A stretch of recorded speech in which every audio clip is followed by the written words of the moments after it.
Eu queria começar o dia de hoje com uma pergunta meio que um pouco polêmica, mas eu quero que vocês respondam no chat com toda a sinceridade. Imaginem que vocês são donos desse celular. Celular babado, corzinha da moda, novo, tudo legal, e vocês são donos desse celular, mas vocês só têm este celular.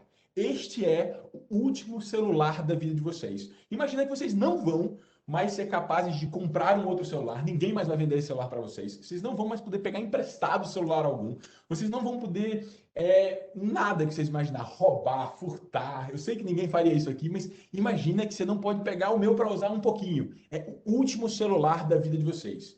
Se vocês tivessem que escolher entre perder o último celular da vida de vocês ou perder um dedo, lembrem de responder com sinceridade. Vamos pensar sobre isso. Perder o celular e você não pode comprar outro, você nunca mais vai poder usar outro celular, pegar emprestado nada, ou um dedo. Eu vou facilitar a resposta. Pode ser o dedo mindinho. Dedo mindinho é um dedo meio que não serve para muita coisa, talvez. E aí, bem, eu fiz uma estatística enquanto vocês respondiam e eu vi que em torno de 60% de vocês disseram que perderiam o dedo. Vão criar um dedo mecânico. E o que eu queria trazer com essa enquete, com essa provocação inicial, é que todos nós, por mais que a gente tenha respondido, não, prefiro perder o celular, a gente refletiu sobre o papel da tecnologia. Como meio que o celular virou uma extensão do nosso corpo, uma extensão da nossa vida. O que seria da gente sem usar o celular, né? Como a gente seria capaz de fazer quase que tudo que a gente faz. E eu queria fazer uma reflexão com vocês, porque nos últimos 100 anos, olhem para esse gráfico retirado de um documentário que eu super indico para vocês, vou até colocar aqui no chat. Esse documentário é bizarro, galera, assim, é outro mundo. E ele mostra que nos últimos 100 anos, olha o quanto o poder computacional evoluiu. Nos últimos 100 anos, olha, de 1945 para 2020, o poder computacional evoluiu em torno de 100 quadrilhões de vezes. A máquina evoluiu, cresceu, tornou-se mais produtiva, mais eficiente, mais performática, mais de 100 quadrilhões de vezes. Nesse mesmo período, se a gente pegar carros, veículos, né, uma super tecnologia roda dentro de um veículo, de 1945 para agora, a velocidade dobrou.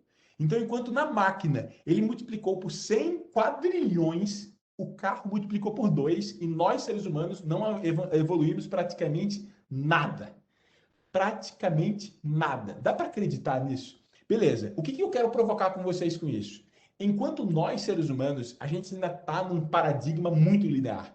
É quase que dizer que toda a nossa vida a gente sempre planeja assim. Imagina, Renan, eu tenho uma loja, essa loja vende X, se eu quero vender 2X, eu tenho que ter 2 lojas. E aí dobra o custo de estoque, dobra o custo de pessoas, dobra o custo de lugar, internet, energia, tudo.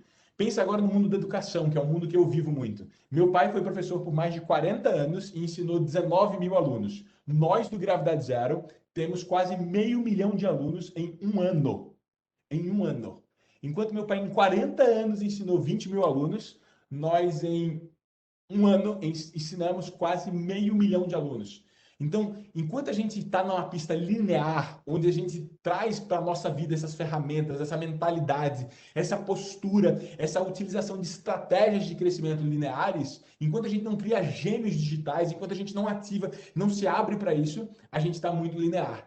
Enquanto na Singularity fala-se muito do exponencial, que você, primeiro passo para você chegar lá é você ter essa consciência digital, é mudar para essa pista, e os mesmos 30 passinhos que numa pista linear a gente daria 30 passos, numa pista exponencial a gente daria 1 bilhão de passos. 1 bilhão de passos. Deixa eu contar uma história interessante, assim. O Gravidade Zero, um dos sócios da gente, o Gabriel, é um menino super prodígio.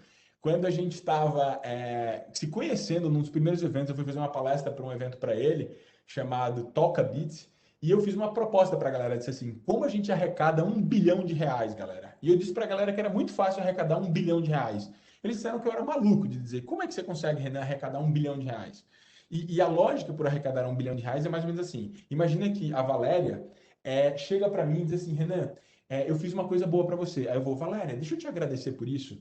Aí Valéria disse assim, não precisa me agradecer, não precisa me pagar nada. Faz o seguinte, doa R$ 1 e faz uma coisa boa para outra pessoa. Aí eu vou lá e faço para o Márcio José, que falou aqui que a tecnologia permitiu uma certa onipresença. Perfeito. Né? Considerando que a onipresença plena requer onisciência.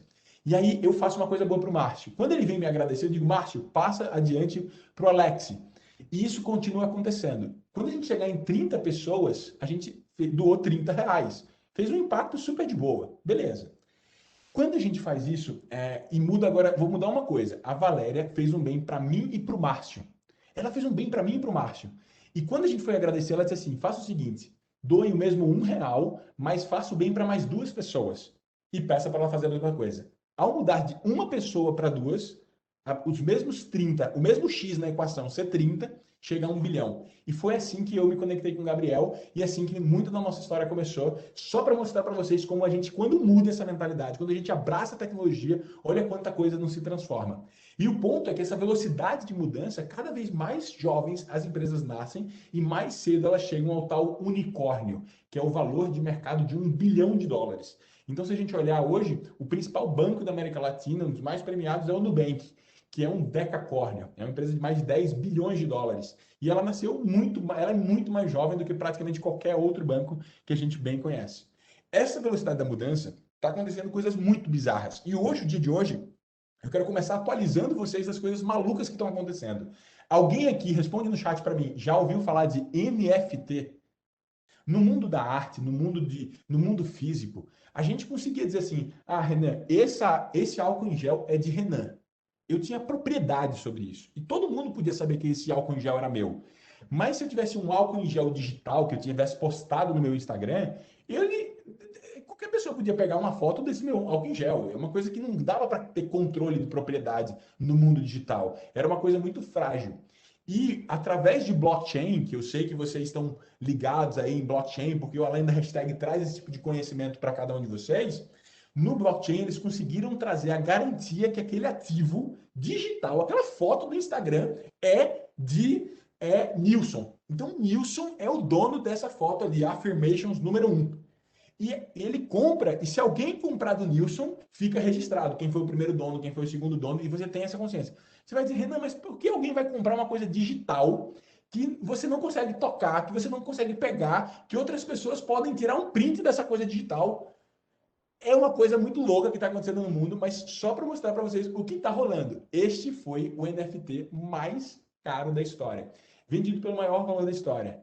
Essa obra, de um cara chamado Beeple, US$ 69 milhões foi vendida essa imagem online. O que é essa imagem online? Esse artista Beeple, em 5.000 dias, todos os dias da vida dele, ele criou uma arte digital. Olha a arte digital aqui. Eu vou tentar dar um zoom para vocês verem um pouco melhor. Cada uma dessas fotinhas é uma arte que ele postou no Instagram dele. Ele juntou tudo, fez um mosaico, jogou no NFT e foi feito um leilão para ver quem ia ficar com essa arte. Aí você vai dizer, Renan, que coisa louca, velho. Como é que alguém dá US$ 69 milhões numa coisa digital? Mas agora ele tem o registro que é dele. E se alguém comprar, vai valer mais ainda. Olha isso. Enquanto 5.000 dias dá em torno de 13 anos, quando a gente olha para o quadro mais valioso da história, que é o Salvador Mundi, do Da Vinci, ele custa US$ 450 milhões. Ao olhar para isso, eu queria mostrar para vocês, para a cabeça de vocês fazer assim, meio que bum! Sabe aquilo tipo, uma mente que se abre para uma ideia, ela nunca volta ao estado original? Esse momento de tocar o futuro é refletir. Olha o que está acontecendo na outra pista. A gente olha para Bitcoin, que foi falado aqui também. Olha o valor de uma Bitcoin. Hoje custa mais de R$ 500 mil. Quando eu comprei, ela custava US$ 900. Olha a velocidade que essas coisas estão acontecendo. Primeira provocação. Segunda, galera, cada vez mais a gente está mudando para a pista digital e a gente vai tender a ter avatares da gente. A gente vai tender a ter um gêmeo digital da gente. Então, o Tony que está falando aqui, o Tony vai ter um avatar dele. Sendo que antigamente, para o Tony ter um avatar dele digital, 3D, todo babado e bonitão, cara, ele tinha que investir muita grana, demorava muito, ele tinha que ir para um estudo especializado. Depois entrem nessa plataforma, anotem o nome aí, Pi Full HD. Essa plataforma, vocês vão botar uma foto de frente e olha o que ela faz. Olha que coisa louca. A partir de uma foto de frente, ele consegue criar um modelo 3D seu, inclusive das costas, mesmo sem você ter dado a foto das costas. Esse tipo de digitalização é uma grande provocação para o que eu vou fazer com vocês aqui hoje. O que eu quero mostrar para vocês é que quase que todos nós tenderemos a ter esse mundo híbrido. O futuro não é online, não é digital e nem é offline. Ele é um misto dos dois. Mas a gente está caminhando para ter essa nossa realidade híbrida, essa realidade mista. E ela é deliciosa, ela é maravilhosa. olha outra coisa que eu quero mostrar para vocês aqui, é para pirar muito. Isso é uma empresa chamada Neon.life. Hi. Olha isso. Escuta comigo. Artificial human. It's a little bit different from an AI. I was computationally created based on how real humans look and behave. Every neon has a unique personality, emotion, and intelligence. I'll help you find your style. I'll let you know what's happening around you. I'll guide your journey. I'll help you find your inner peace. I'll be someone you'll share your idea with. Olha a qualidade desses artificial humans. A Neon é uma empresa que está crescendo muito, que ela disse, vou criar humanos artificiais. Cara, eu começo a ficar arrepiado quando eu começo a ver isso acontecer. Humanos artificiais, né? E vocês viram a qualidade daquele humano? E eles conseguem fazer com que isso, uma das principais utilidades é ser ator, atriz, tá sendo atendente de uma coisa. Eu já vejo uma das primeiras empresas brasileiras a adotarem isso, vai ser a Magazine Luiza. A Luiza, com certeza, vai trazer essa roupagem digital e vai trazer essa voz dela, que ela já traz uma voz muito forte nas redes sociais, também através da Neon. Outra empresa gigante, maravilhosa, uma das maiores empresas de games do mundo, que eu convido vocês a brincarem depois de criar o meta-human de vocês, é esse aqui, ó. Olha isso, galera. I could be one of many. 주인공이 어때? 나를. Je pourrais être architecte, Guido. quizá un artista. You create the narrative. I I'm metahuman. Olha a capacidade de alterar a face para praticamente se tornar muito parecido conosco. O que a gente vai começar a ver cada vez mais e mais e mais e mais é uma coisa, um movimento. É isso aí, Márcio. Caralho, que leu minha mente. Deepfake. Quem não sabe de deepfake, depois dá um Google em deepfake. Deepfake influenciou nas eleições americanas. De deepfake, eu consigo me passar pelo Márcio. Eu pego uma foto dele e eu animo a boca dele e eu uso a voz dele como se eu fosse ele, falo uma coisa que ele não falou e você não consegue distinguir que aquilo é de verdade. Depois coloca no YouTube deepfake da Hillary Clinton, deepfake do Obama. Esses deepfakes cada vez estão acontecendo. Caramba, Tony, que pergunta maravilhosa, velho. Obrigado por isso. Quando a gente olha para deepfake, ele está perguntando sobre metaverso.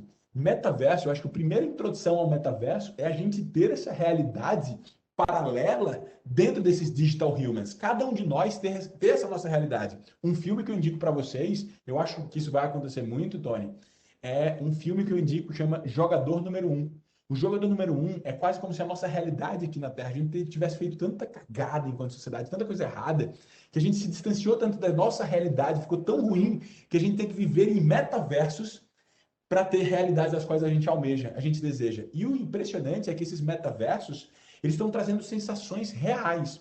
Mas olha essa pergunta que eu quero dar um crash em vocês. Quem não viu o Xi, amo o Xi também. Esse filme é muito bacana. O cara se apaixona por uma inteligência artificial, que é um sistema operacional que roda, e ele, de fato, desenvolve um grande amor. Eu não posso dar muito detalhe, que vocês vão ser... Vou dar spoiler desses filmes também extraordinário. Sabe o que eu tenho medo? É que quando os meta-humans chegarem, quando a gente... Já chegaram, né? Mas quando isso ficar mais popular, quando cada um tiver deepfakes sendo vazados e as fake news aumentando pra caramba, sabe o que vai pegar, Márcio? Como é que eu vou saber que você é você? Imagina que todo mundo agora comigo, que vocês são os heróis de um filme. Aquele filme bem de sci-fi, de ficção científica, e tem um vilão, ele tem a capacidade de te clonar. Ele tem a capacidade de ser igual a você. Então ele cria um gêmeo seu em todos os aspectos físicos. E tem a cena final do filme, aquela super dramática, aquela música tensa assim, e você fica assim, dizendo assim, eu tenho que escolher um dos dois para matar. Uma é a pessoa de verdade, é o Márcio de verdade, e o outro é o vilão. Mas como é que eu sei que o Márcio é o Márcio mesmo e não é o vilão? Se a voz é igual, se a fisionomia é igual, se os gestos são iguais, tudo foi copiado a partir de uma leitura de máquina. Se o Márcio não tiver no caminho dele ser ele mesmo, da autoralidade dele, da verdade dele, pelas memórias, mas ele ser dessa essência dele. Imagina que, Davi, que eu talvez não compartilhe as memórias todas com o Márcio. O Márcio pode ser uma pessoa, às vezes, que eu não tenho tanta história com ele e não vou saber, talvez, fazer tantas perguntas. A minha grande provocação é que num mundo ao qual quase tudo está sendo digitalizado, a gente está tendo gêmeos digitais de nós mesmos e cada vez isso vai ficar mais comum nos metaversos da vida. É um dilema Blade Runner. Perfeito, Rodolfo? Caralho, estou adorando a participação de vocês. Se a gente não for nós mesmos, tem uma frase do Oscar Wilde, se alguém puder me ajudar, depois digita no chat, que são das frases mais maravilhosas da vida. Ela fala assim, ó, be yourself, seja você mesmo. Everyone else is taken. Todo mundo está tomado. O problema da nossa realidade é que a gente quer ser tão normal, quer atender tanto aos cargos, às regras, às normas, que a gente não é mais a gente. A gente é um monte de máscaras, a gente veste máscaras para cada reunião e a gente se distancia da nossa realidade. Então, se a gente não estiver no nosso caminho de verdade, a tecnologia vai fazer muita coisa que a gente faz, quase como se fosse a gente, e vai ser bem intenso esse futuro, e eu não quero que aconteça entre a gente. Então, é bom ter esse carinho agora. Essa empresa, eu me inscrevi como beta tester, galera. Essa empresa eu vou contar para vocês que é maravilhosa. Eu tenho uma sogra muito especial, amo muito minha sogra. Minha sogra chama-se Dora. E aí a minha sogra, ela é muito engraçada. E ela sabe que eu me inscrevi nesse programa da Neuralink. Neuralink é uma empresa do Elon Musk. Quem conhece o Elon Musk lá, da Tesla, do SpaceX e afins? Essa empresa, e olha o que é isso, ele implanta um chip no cérebro das pessoas, ou dos animais, enfim, para meio que estender a tua inteligência, a tua cognição, um monte de coisas. E eu estava inscrito como um beta tester. Minha sogra disse que se eu fizesse isso e botasse um chip em mim, era o início do fim dos tempos. Que eu era o anticristo, que isso era o apocalipse. E aí ela me proibiu fazer isso, entrar nesse programa, mas eu queria muito participar disso para ver o que ia acontecer. Olha o que esse chimpanzé está fazendo. Depois vocês veem o vídeo completo no YouTube, mas eu peguei um recorte. Ó, ele está com a mente dele, o macaco. Escuta. Ele está pensando sobre mexer o pauzinho. Ele não tem um joystick. Deixa eu dar uma pausa para mostrar para vocês. Vocês estão vendo essa mangueira que ele está segurando com a mão? Essa mangueira tem um milkshake de banana para ele. Então, quanto melhor ele joga esse jogo, mais ele ganha banana. Certo? Um milkshake de banana. E ele está jogando com a mente. Ele não está usando um joystick, ele não está usando nada. Então, o chip no cérebro escaneou os movimentos cerebrais dele e, a partir disso, ele conseguiu trazer todo esse movimento, controlar uma máquina. Esse tipo de coisa pode ajudar muito a humanidade a nível de saúde a cuidar de vários traumas que a gente pode estar tendo, pessoas que são paraplégicas e várias outras coisas. Renan, eu vi um chip que se conecta com o meu cérebro e faz com que eu controle com a minha mente alguma coisa. Eu vi um meta-human falando de fake aqui, como foi trazido. Agora eu vou mostrar um robô, para mim, um dos que eu sou apaixonado. Eu já tive a oportunidade de ver esse robô presencialmente, de uma empresa chamada Boston Dynamics. Olha a desenvoltura. Olha essa música, e eu queria saber quem aqui acha que consegue dançar como esse robô.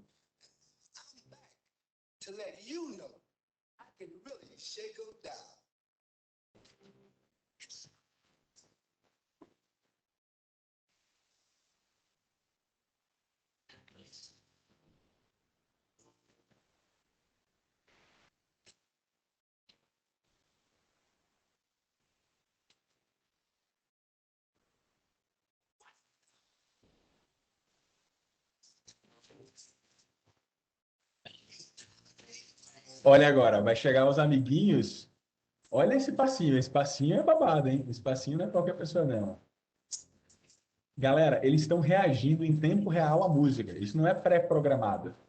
Eles estão reagindo em tempo real. Olha, chega outro robô, também entra no ritmo e criam coreografia juntos, ao se conectar pela telepatia da máquina, que é a internet.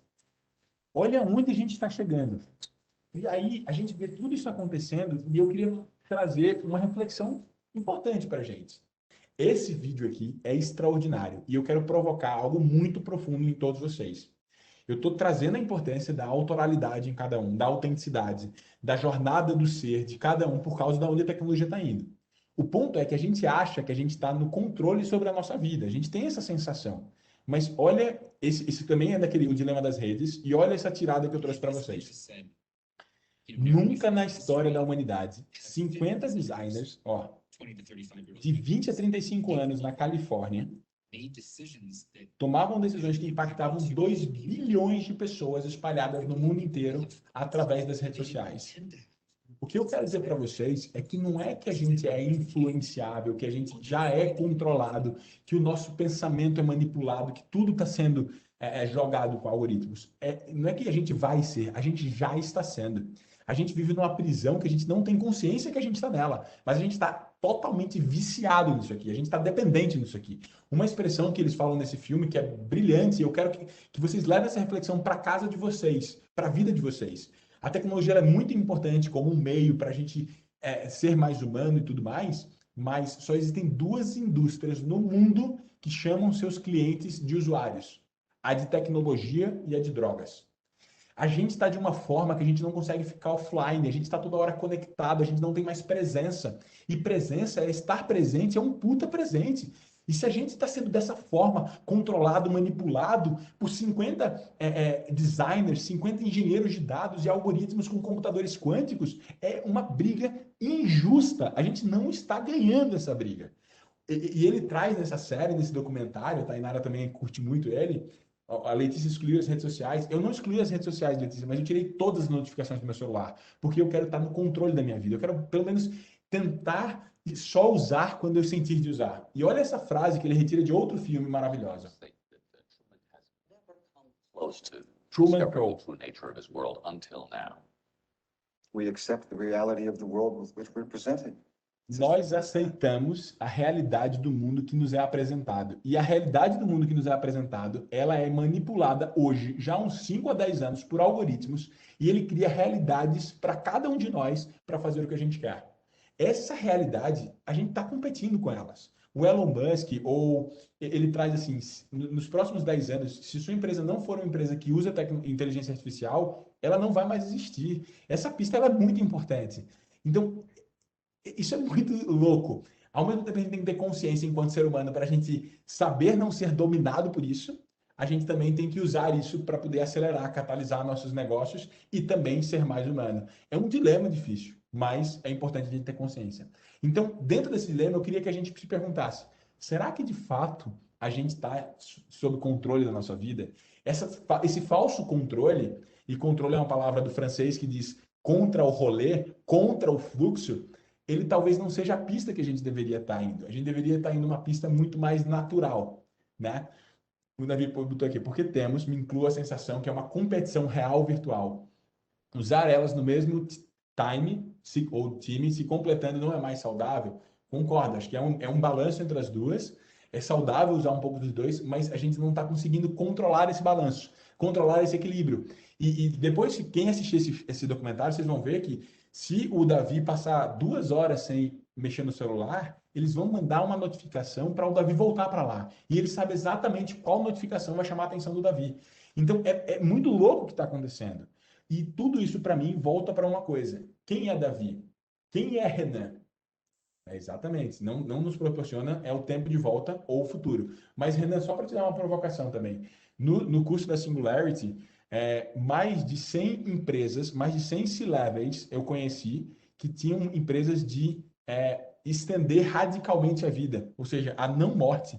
Então, eles também estão buscando recuperar isso. O Ray Kurzweil, que é o fundador da Singularity, um dos maiores cientistas vivos, se não o maior cientista vivo, ele é uma das pessoas que mais se auto-hackeia para poder encontrar futuros completamente diferentes para ele. Então, a tecnologia também está tentando radicalmente fazer isso. Tem a ver com telômeros, que normalmente o fim da vida, quando a gente tem o fim da vida por morte morrida, ou seja, chegou o teu tempo, isso tem a ver com a quantidade de telômeros que tem no teu corpo. Se eles estão tentando, inclusive, fazer com que você multiplique, que você não perca. CRISPR-Cas9, quem quiser ser assim, bem nerd, tipo eu sou super nerd, estudem sobre essa tecnologia. Ela hoje já consegue reverter Parkinson. Fala-se que nos próximos 6 a 8 anos, olha, o Tony também já conhece, cara, vocês são muito atualizados. Nos próximos 6 a 8 anos, a gente vai reverter AIDS, a gente vai HIV, a gente vai reverter câncer com essa tecnologia, que é como se fosse uma bactéria, que ela entra no nosso corpo, ela escaneia o nosso DNA, ela edita o DNA em vida. O ponto é que demora um tempo para isso se reverter, mas eu poderia mudar para o meu cabelo ser loiro. porque eu mudo os genes do meu DNA, que é um código-fonte, para mudar isso. Isso é muito louco. Tem 3 crianças no mundo que nasceram completamente editados os DNAs desde fetos. As 3 foram na China, porque nem todo país tem a loucura de autorizar uma coisa dessa que a gente não sabe o que vai ser do futuro delas, porque foram editados para elas serem perfeitas, para elas não terem doença alguma. Imagina o impacto disso na nossa realidade. Antônio Lacerda quer o cabelo dele de volta de qualquer cor. O Lacerda, eu também quero muito. Eu sofro com isso. Eu faço tricologia. Quem me acompanha no Instagram sabe que eu sempre busco o cabelo babado aqui também e estou na luta. Mas tudo para mim volta, quando a gente fala sobre isso, para esse ponto. A qualidade da intervenção depende da qualidade interna do interventor. Antes de mudar o mundo, mude você mesmo. Então, aqui nesse momento para baixo, eu quero que a gente reflita. Quem é cada um de vocês? Vocês estão tendo comportamentos de máquina ou comportamentos de ser humano? Se vocês fazem coisas repetitivas todos os dias, sem pensar, no piloto automático, sem tesão, sem presença, vocês provavelmente estão sendo máquinas e não sabem se é Ctrl+C, Ctrl+V, se são tarefas repetitivas, mecânicas. Cara, esse piloto automático é muito danoso. Então, eu quero nesse momento que você reflita sobre isso. Olha uma coisa bizarra. Quem é que conhece a imagem aqui, né? O pensador. Essa imagem, eu quero que vocês lembrem da época que vocês iam para o escritório da BASF. Quando vocês iam para o escritório da BASF, imagina que a Ariane, que falou aí, ela riu, a Ari tá ali, no canto, com uma cara de olhando para cima. A Ari tá assim, ó. Assim. Aí eu chego, Ari? E aí, Ari? Tudo bem? Tu tá onde, hein, mulher? Tá em que mundo? Aí ela, eita, eu tava pensando. Quando a gente escuta uma pessoa pensando assim no mundo corporativo, ali na sala dela, no ambiente dela, o que que a gente pensa? Qual é o nosso julgamento? Peraí, pô. Aí não tem o que fazer, né? Não é possível. Fica o dia todo sentado sem fazer nada, que folgada, fica pensando, ela tem tempo para pensar. Ari, meu Deus, como assim? Eu tô aqui sobrecarregado e tu tá pensando. Pensa que a gente usa a frase fulano tá filosofando para dizer o quê? Que fulano é a pessoa que não faz nada da vida. Mas, para mim, pensar é um ato de ousadia. Se a gente não pensa, se a gente não questiona, a gente está no piloto automático. A gente está sendo máquina. A gente está aceitando tudo que acontece com a gente. E essa característica, ela está sendo atrofiada pela essa quantidade de reuniões que a gente está tendo, por essa sobrecarga que a gente está tendo. A gente não está conseguindo estar presente. E a gente não está conseguindo pensar para criar outros futuros. A gente está 99% do nosso tempo apagando incêndio, respondendo e-mail, respondendo WhatsApp, 24 horas por dia disponível, em Teams, em cima de Teams, em cima de Teams, em cima de Teams. Caramba, quando é que eu vou poder criar novos futuros? Se você gasta 99% do seu tempo fazendo as mesmas coisas, como é que você vai esperar resultados diferentes? Não vai chegar. Tem que mudar. E para mim, a qualidade interna da cultura da BASF é o que reflete na qualidade interna da cultura com o cliente. Todas as empresas que a gente atende, Gravidade Zero atende, sei lá, as 30 maiores empresas do país, a gente vê que todo mundo está falando de customer experience, customer centricity. E o que acontece é, se a cultura interna não está harmônica, não está com amor, não está leve, não tem autonomia, a cultura externa também vai refletir isso, porque a gente dá o que a gente tem. A boca fala o que o coração está cheio. A qualidade da intervenção depende da qualidade interna do interventor, depende da qualidade da cultura interna. É muito importante essa consciência. Para mim, é quase como dizer que a BASF é um organismo vivo e que cada área é um órgão desse organismo. E que as veias e as artérias são esses canais de comunicação onde passa o sangue, essa informação. E todos vocês são importantes. Se num organismo, o dedo mindinho, ele ficar sem receber sangue do pé esquerdo, ele vai gangrenar e você vai ter um problema no teu corpo inteiro, no teu organismo inteiro. Todos somos importantes, todos precisamos nos interconectar. É a tal da colaboração. Mas a gente fica sempre jogando para o outro. Ah, não, é culpa de fulano porque não existe a comunicação, esse setor não colabora, vive em silos, vive em ego. Não existe colaboração, bota burocracia em tudo, bota não em tudo, bota problema em tudo. Sempre, a gente aqui, se eu pedisse para fazer uma dinâmica, me deem 10 motivos porque isso não vai acontecer, e me deem 10 motivos por que isso vai acontecer, vocês fazem muito mais rápido porque não vai acontecer. A gente é mestre em reclamar. Mas de quem é a falta nisso tudo? De quem é a culpa nisso tudo? E eu queria que a gente trouxesse, para cuidar da cultura da BASF, para cuidar da cultura de cada um de vocês, eu queria que a gente voltasse para a autonomia. Somos seres humanos autônomos, temos o livre-arbítrio. É porque, às vezes, quando a gente abraça a autonomia, ela tem um upside e um downside. A gente tem um lado bom e ruim. O lado bom que todo mundo deseja é a liberdade. Eu quero fazer o que eu quiser, eu quero falar o que eu quiser, eu quero gerir meu tempo como eu quiser, eu quero gerir minha agenda como eu quiser. Mas o contrapartida é que eu não tenho autorresponsabilidade. Tudo que acontece, o BO é do outro. Eu sempre boto o BO, a treta pro outro. Nunca é responsabilidade minha, nunca a culpa é minha. E a beleza, para mim, o mundo caminha nessa característica de sermos todos seres humanos autônomos. Que a gente entende que quando a gente assume a responsabilidade das coisas, principalmente de erros, é uma super oportunidade para novos aprendizados, para novas jornadas. Olhem esse vídeo, eu sei que o BBB acabou e teve esse momento que esse cara foi sair, que era Crebiano, vulgo Bill, que o Thiago Leifert, ele fez um discurso que eu acho que cabe para esse nosso momento, de tocar o futuro, de autorresponsabilidade, de a qualidade interna da intervenção depende da qualidade interna do interventor, que a cultura com o cliente, que o customer experience depende da qualidade interna da cultura interna. Olha esse vídeo de 10 segundos, olha isso. E eu tenho ouvido também por aí assim, esse BO não é meu. Se esse BO não é meu, eu não vou entrar. Não, eu prometi para minha mãe, que é uma pessoa que falou aí, que eu não ia entrar em briga que não era minha. Tenho péssimas notícias. Todas as brigas são de vocês, todos os BO são de vocês, o BBB é de vocês. O BBB é de vocês e a BASF é de vocês. Então, aquilo que a gente sempre fala, né? O sentimento de dono, a postura de dono, essa postura de intraempreendedores, essa jornada que a gente vai estar no Além da Hashtag é uma jornada de intraempreendedorismo. Cada um de vocês vai estar protagonizando, co-criando, vai estar trazendo essa autonomia, essa liberdade. Dentro desse caminho de ter autorresponsabilidade e tudo mais, né?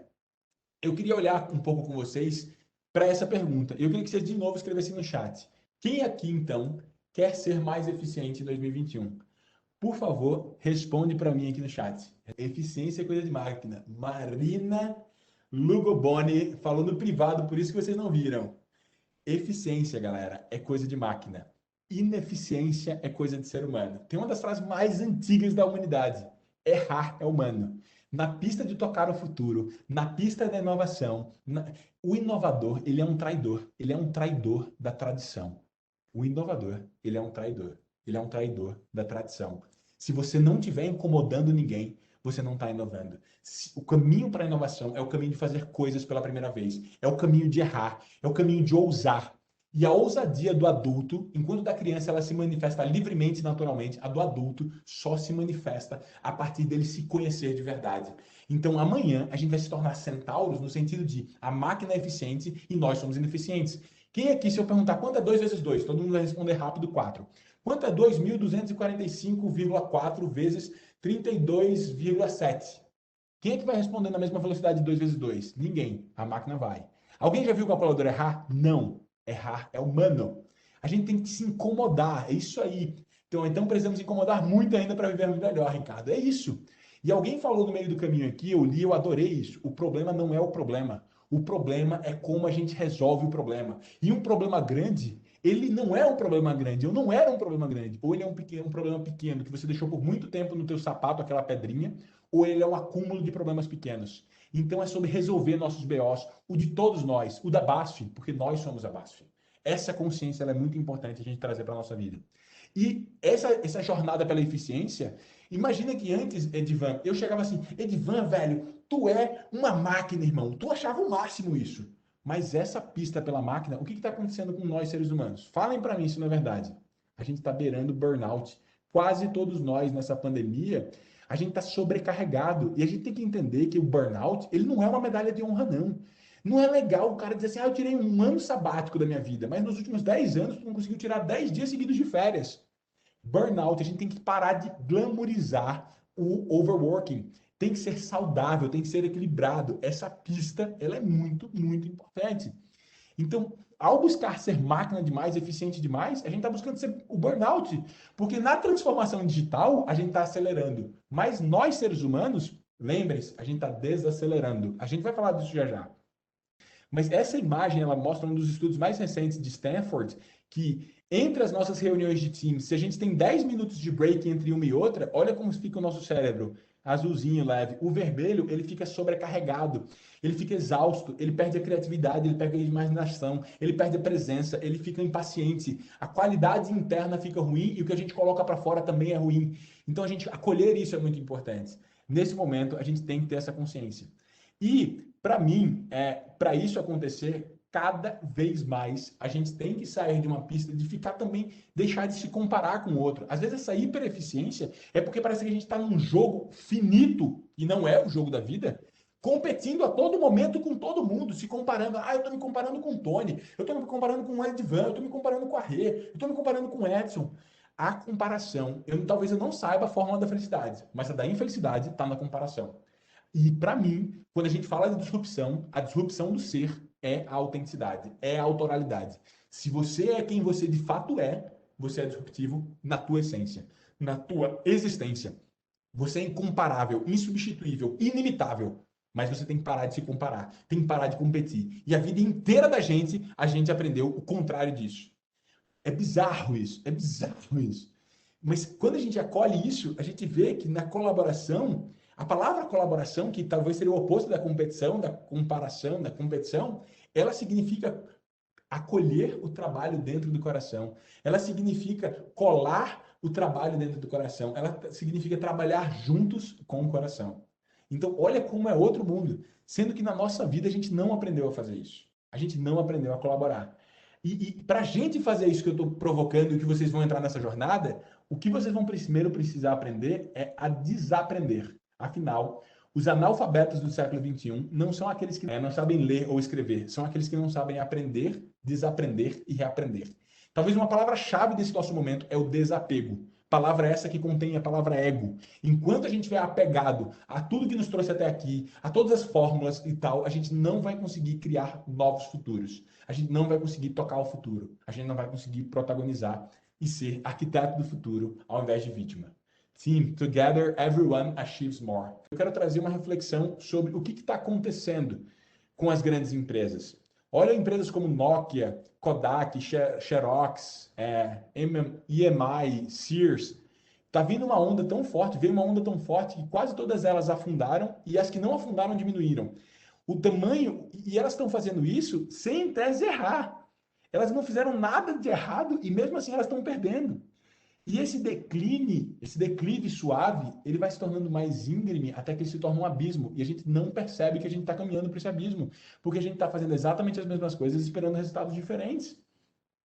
O market share da gente, cada vez mais, imagina a BASF como esse grande transatlântico, como esse grande navio. O que está acontecendo? Num curto prazo de tempo, estão nascendo pequenos botes, pequenas embarcações que estão substituindo muitas das grandes empresas. É meio que uma era que isso está acontecendo cada vez mais rápido. Então, eu quero trazer para vocês 3 ondas de disrupção que, para mim, são as principais. Eu aprendi isso com o Thales Teixeira, com o Clayton Christensen em Harvard.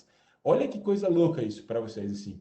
A primeira onda de disrupção que eu quero trazer para vocês é uma onda chamada Unbundle. O Unbundle bundle do inglês é um pacote de coisas, é um conjunto de coisas. E o Unbundle é o despacotear. Então imagina o New York Times. Ele tinha notícias, ele tinha anúncios, ele tinha reviews de restaurantes. O que aconteceu? Veio uma onda de disrupção que despacoteou ele em uma série de outras empresas, que hoje inclusive são bem maiores do que ele, e que fazem uma única coisa daquelas muito melhor do que ele naquele entrega de valor e serviço. E o Unbundle, experimentem depois botar no Google, Unbundle of a Bank, Unbundle of P&G.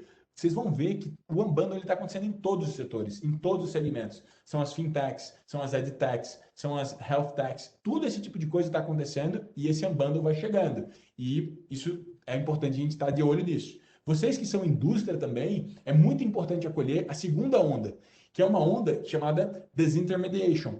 O que antes você tinha intermediários, distribuidores que pegavam o produto de vocês e ia entregando para uma série de clientes, ou o mesmo cliente para uma série de produtos diferentes, cada vez mais a indústria vai ser I2C, é da indústria para o consumidor final, é o Shop BASF, é o Shop Pharma de vocês, é você ir direto para o cliente final, é você agilizar essa logística.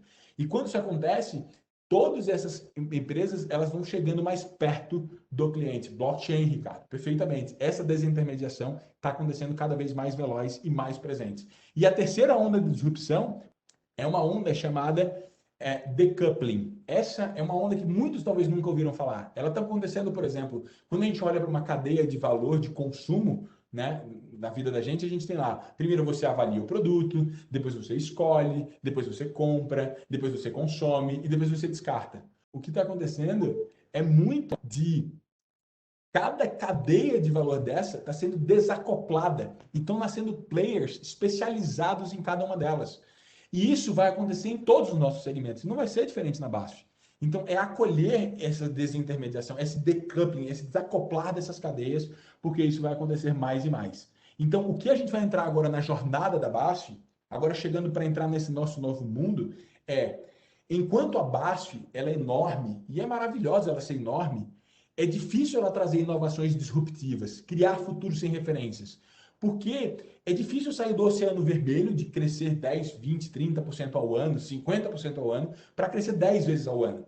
Então, o que a gente vai fazer aqui é lançar bots, não é bot de chatbots, são bots, são startups. Vocês serão intraempreendedores numa jornada high-tech e high-touch com a gente. Então, é como se a BASF soltasse esses bots e vocês vão estar co-construindo e co-empreendendo esses bots conosco.